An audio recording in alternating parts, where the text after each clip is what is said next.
1 Samuel, capítulo 22, diz assim: Davi retirou-se dali e se refugiou na caverna de Adulão. Quando ouviram isso, seus irmãos e toda a casa de seu pai desceram ali para ter com ele. Versículo 2: Ajuntaram-se a ele todos os homens que se achavam em aperto, e todo homem endividado, e todos os amargurados de espírito, e ele se fez chefe deles, e eram com ele uns 400 homens. Agora, versículo 6. Versículo 6 diz assim: Ouviu Saul que Davi e os homens que o acompanhavam foram descobertos. Achando-se Saul em Gibeá, debaixo de um arvoredo, numa colina, tendo na mão a sua lança e todos os seus servos com ele, disse a todos estes: Ouvi, peço-vos, filhos de Benjamim, dar-vos-á também o filho de Jessé, a todos vós, terras e vinhas, e vos fará a todos chefes de milhares e chefes de centenas, para que todos tenhais conspirado contra mim? E ninguém houve que me desse aviso de que meu filho fez aliança com o filho de Jessé, e nenhum dentre vós há que se doa por mim e me participe, que meu filho contra mim instigou a meu servo para me armar ciladas, como se vê nesse dia. Amém, gente? O tema da mensagem de hoje é: não tenha medo do fracasso. Diga para a pessoa do seu lado: não tenha medo do fracasso.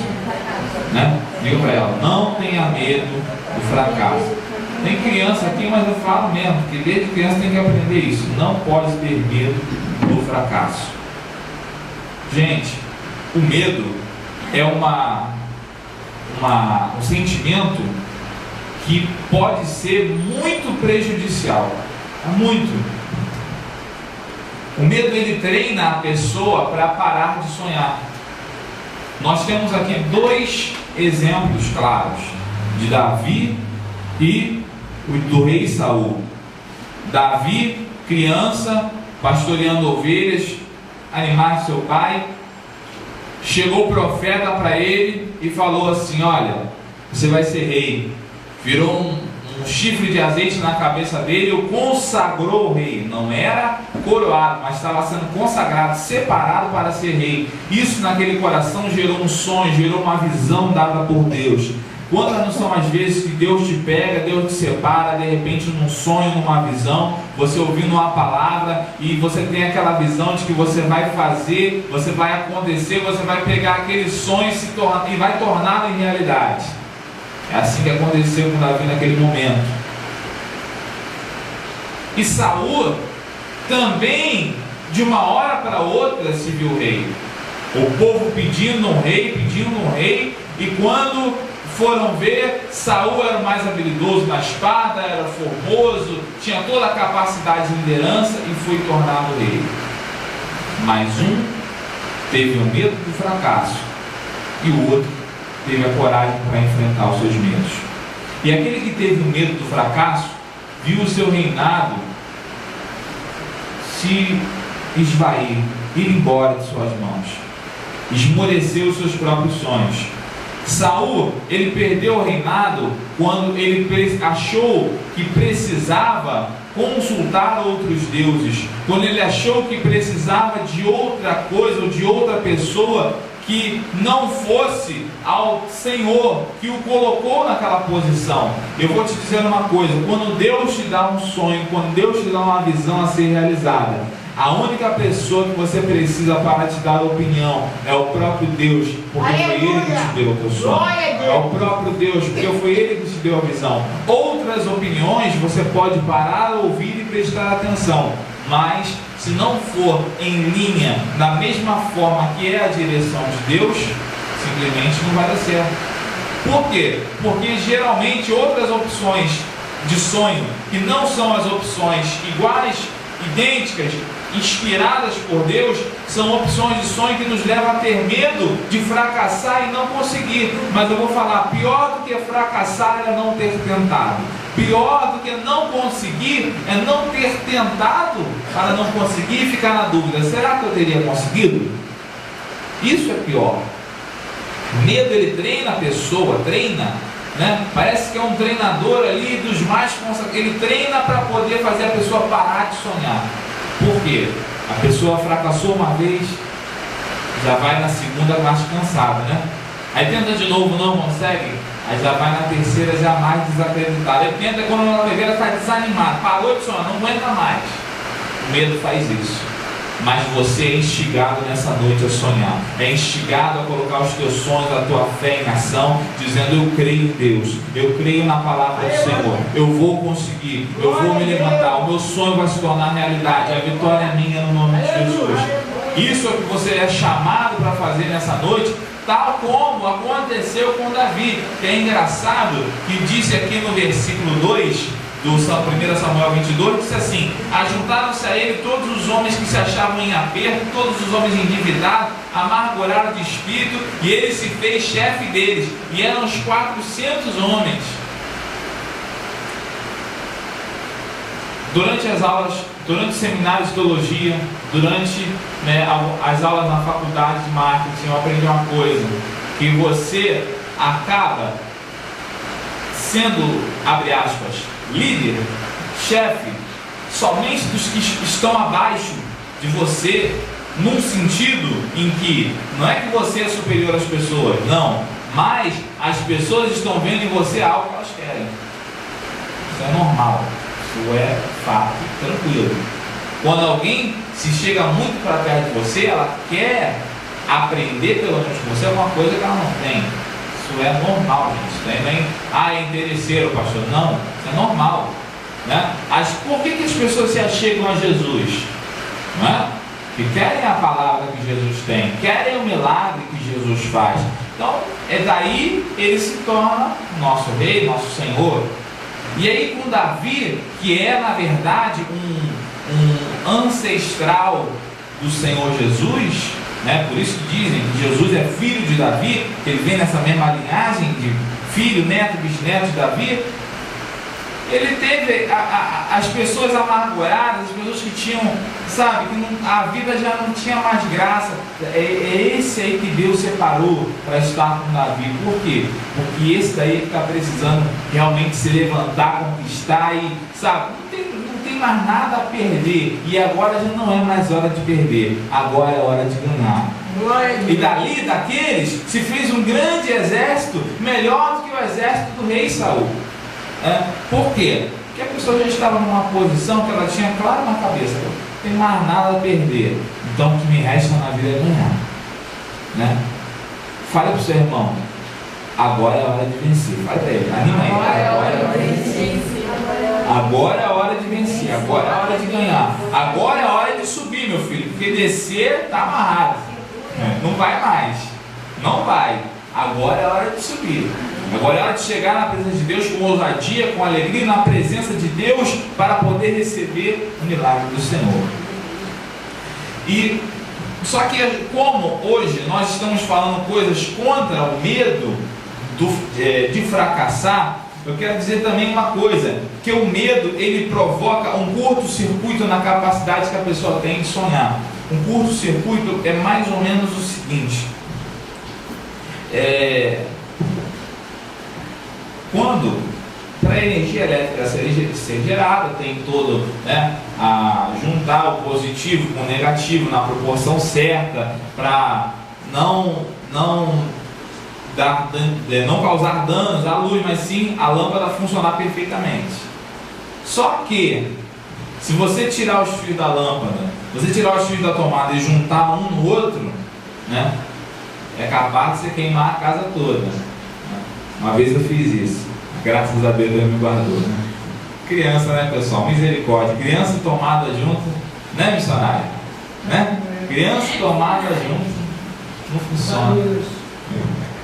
Olha, Deus me deu cada livramento com esse negócio de luz. Meu Deus do céu. Mas, aí é engraçado não, é trágico, né? Se juntar um fio no outro, casa apaga. Sai fogo da tomada. A tomada sempre foi tão quietinha, quando eu juntei o fio, saiu fogo dela, não entendia dela. Saiu fogo da tomada, a casa apagou, né? O relógio, o disjuntor, né? Desmontou, tudo ao mesmo tempo. E o medo do fracasso causa isso nas pessoas. As energias param, né? Causa um curto-circuito espiritual que ela não consegue mais crescer. Inclusive, o medo também impede o crescimento emocional das pessoas e torna as pessoas medíocres. Nós, na semana passada, na quarta-feira passada, falamos sobre mediocridade. Mediocridade é você aceitar ser mediano, você aceitar ser igual a todo mundo. O medo do fracasso torna as pessoas medíocres. Ou seja, todo mundo está falando que está mal, e ela não está tão mal assim, ela até se acomoda. Só que, olha, não é para fazer isso. Não seja medíocre. Você já falou na semana passada e fale para o irmão hoje de novo. Não seja medíocre. Não seja, não aceite estar no mesmo nível. Só porque todo mundo não está conseguindo, não tem nada a ver com a sua vida. Todo mundo não está conseguindo, não tem nada a ver com você. Você vai conseguir. Glória a Deus. Ninguém está realizando, você vai realizar. Você é escolhido para a vitória. Você é escolhido para a bênção de Deus. Você não vem, olha, você não vai na casa do Senhor se o Senhor não permitir, se não te convidar. E Deus te convidou hoje, te trouxe aqui nesse lugar, um convite especial ao teu coração, para você receber algo novo, algo puro, vindo do Senhor, para você poder vencer, para você poder alcançar algo diferente. Não é para você se conformar com a mesma coisa que todo mundo, porque Deus tem algo diferente para você. Glória a Deus. Todos nós, Deus tem algo diferente, e eu creio nisso. Ninguém tira isso da minha cabeça. O medo de fracassar, ele é contagioso, e ele passa de geração em geração. E quando a gente tem tem teólogos, né, pastores, enfim, professores de seminário que falam que a maldição já foi quebrada na cruz do Calvário. Não temos mais não existe quebra de maldição. Olha, eu vou te falar uma coisa que existe sim. Sabe por quê? Que a palavra maldição em si, ela não é só referido ao que o diabo tinha poder na vida das pessoas antes delas aceitarem a Jesus, e quando Jesus lavou a vida dos seres humanos com seu sangue. Não se refere somente à salvação espiritual, mas a maldição se refere ao dia a dia das pessoas. Que a palavra maldição vem de duas palavras, né? Maldição, maldizer, dizer erradamente, dizer maldosamente, né? Quando você fala para uma criança, para um filho, você não tem capacidade, né? Você não presta, você não serve para nada, você é um burro, você não acerta na escola, né? Você não vai para frente. Eu não fui muito longe, o que você vai? Fala para a criança, isso é uma maldição. Isso é uma maldição, uma coisa que psicologicamente entranha na cabeça da pessoa, entranha na cabeça dela, e para sair, meu amigo, para sair tem gente gastando dinheiro com psicólogo, psiquiatra, remédio, tudo ao mesmo tempo, para ver se dá jeito do que uma palavra errada liberou sobre a vida de uma pessoa. Nossa irmã Marlene, na sua oportunidade, trouxe uma palavra que desde criancinha, eu me lembro, né? Haja luz e houve luz. Quando Gênesis 1:3 diz isso, haja luz, e o Deus criou a luz, Deus criou tudo através da sua palavra. Nós, como filhos de Deus, criamos o nosso futuro e o futuro de quem amamos através das nossas palavras. Louvado seja o teu nome. Presta atenção nisso, vou repetir isso para você gravar. Nós criamos o nosso futuro e o futuro de quem amamos através das nossas palavras. Obrigado, Jesus. Dizemos bênção, dizemos que podemos, dizemos que vamos alcançar, dizemos que somos vencedores, dizemos que vamos conseguir, dizemos que somos bênção, que somos filhos de Deus. Assim seremos. Dizemos mais ou menos, medíocres seremos. Né? Em nome de Jesus. Mas dizemos que podemos, que conseguimos, Isso é a bênção de Deus sobre a nossa vida. Então, é necessário, dentro da nossa casa, cortarmos maldições, né? Outro versículo, você me perdoe, porque isso daqui me veio na cabeça agora e não deu tempo de eu ir antes e procurar para poder te falar. Mas diz a palavra de Deus, o apóstolo Paulo falou que as más conversações, elas corrompem os bons costumes. Isso não é só um ditado popular, isso é bíblico, né? E as más conversações, ou seja, pessoa, e aí, falando, tudo bom? Né? Não vai bem. Quando a gente quer conversar, quer desabafar, uma coisa, mas viver repetindo isso, viver repetindo uma situação negativa, é viver essa situação negativa. Mas quando a gente vive dizendo que não está tudo bem, estamos atraindo isso para nós, né? Gostei da minha amada quando a gente chegou, eu perguntei para ela se está tudo bem? Está tudo bem, né? A gente conversou, a gente viu que tem coisas a Deus fazer e Deus vai estar fazendo, mas está tudo bem, está tudo bem, né? Teve uma história de uma mulher na Bíblia que perguntaram, o filho dela tinha morrido em casa, perguntaram para ela, vai tudo bem? Vai tudo bem. Sabe por quê? Não interessa, não é que ia tudo bem porque o filho morreu, não, mas não interessa a nossa vida a ninguém. Temos apenas que conversar com quem vai nos ajudar.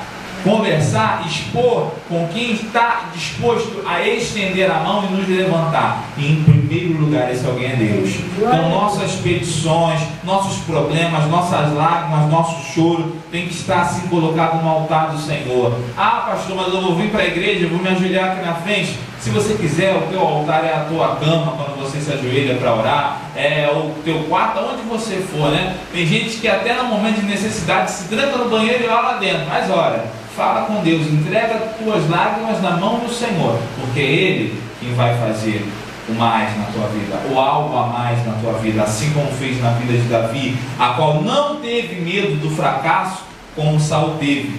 O medo, ele pode ser duas coisas: um sentimento saudável e útil que pode até salvar a nossa vida,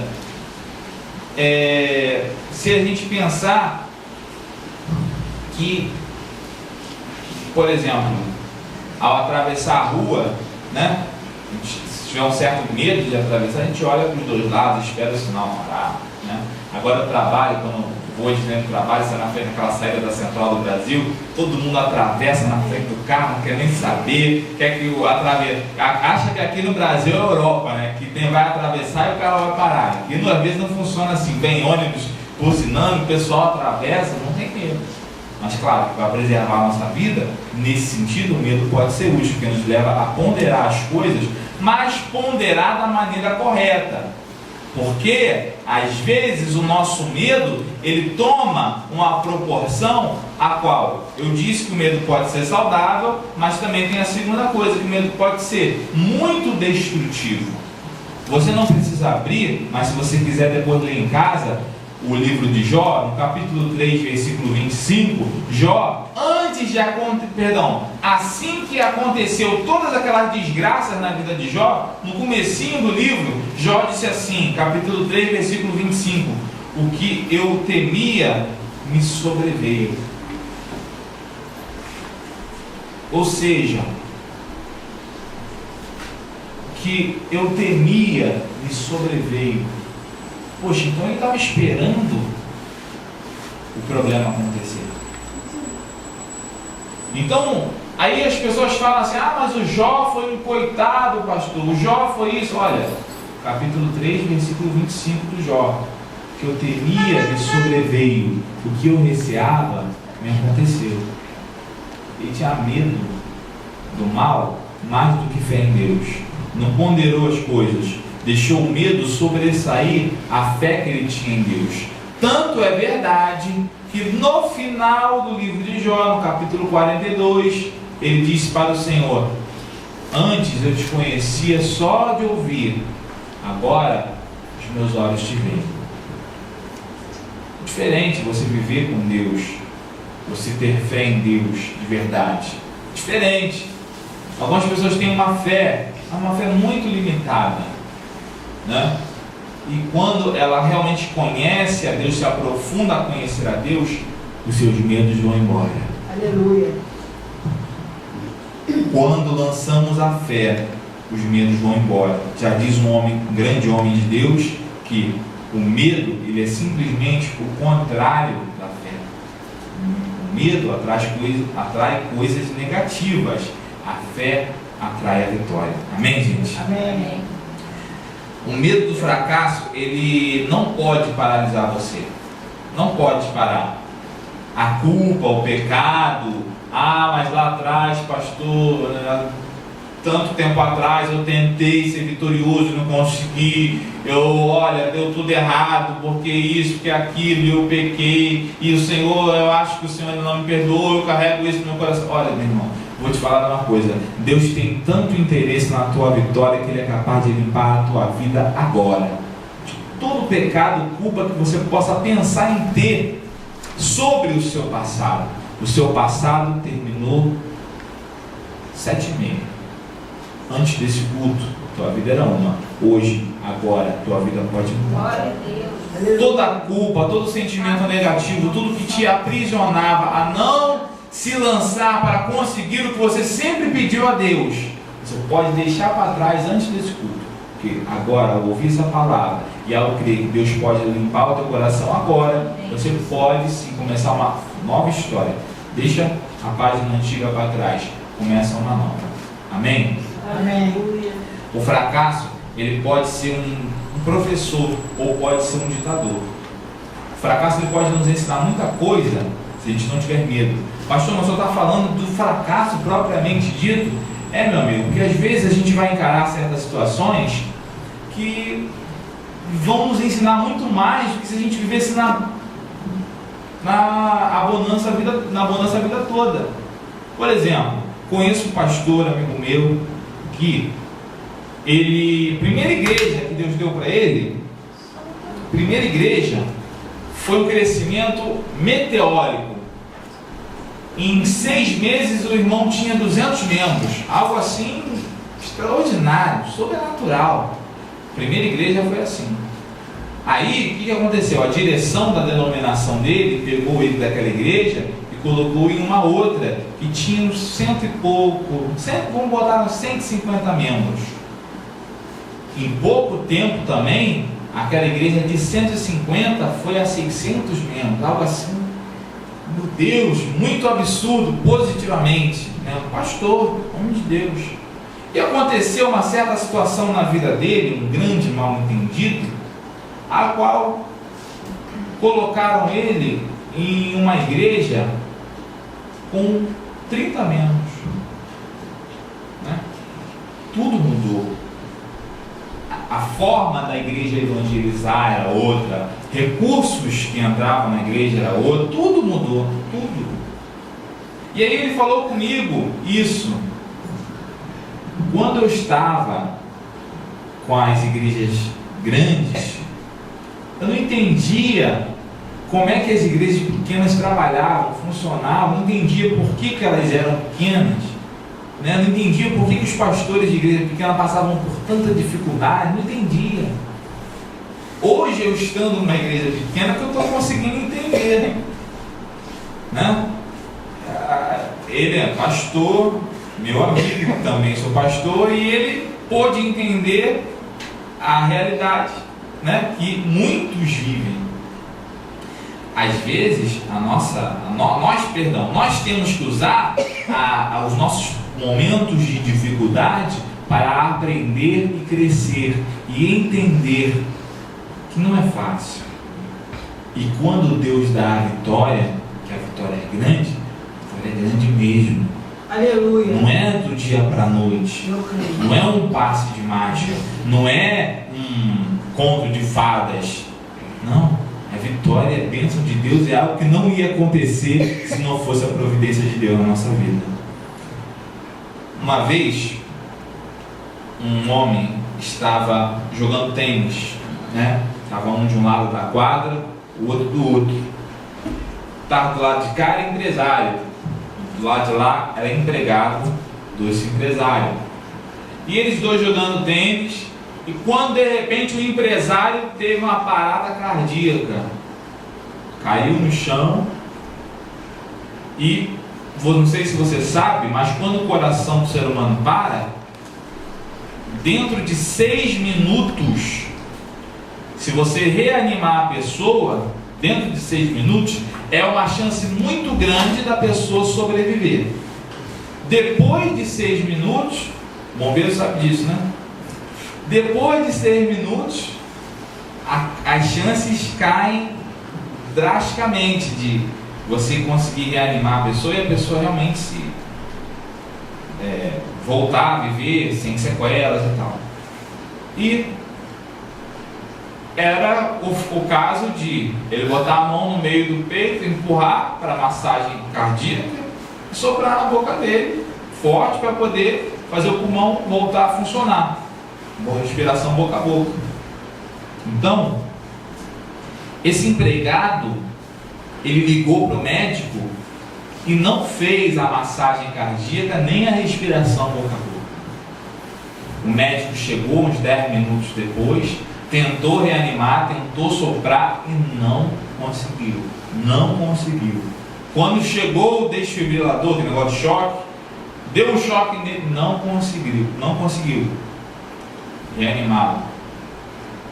E aí o médico ficou chateado, né? E reclamou com o empregado lá: por que você não tentou soprar? Por que você não tentou ressuscitá-lo?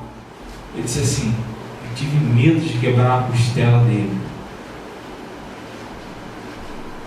Aí o médico virou para ele e falou assim: mas a pessoa pode sobreviver com a costela quebrada, e a costela volta depois para o lugar, o médico coloca no lugar. Isso é fato, isso não é história não, pessoal, isso é fato. Mas a costela quebrar, se você errar, botasse a mão no peito, botasse a mão no lado, quebrasse a costela, depois colava, né? Mas por que você não fez? Tive medo de... Irmão, eu tive tanto medo que ele não constatou a possibilidade de salvar uma vida, um ato glorioso, heróico. Ele teve tanto medo que ele não viu a boa oportunidade, apenas deixou que o medo o cegasse, o paralisasse, e um homem deixou 6 filhos e mulher. O medo muitas das vezes nos paralisa, mas eu te convido que o seu medo não te paralisar e as recompensas te moverem. Existem 3 perguntas para você eliminar o medo da sua vida. Primeira pergunta, né, é: o que pode acontecer se o que eu temo não me acontecer?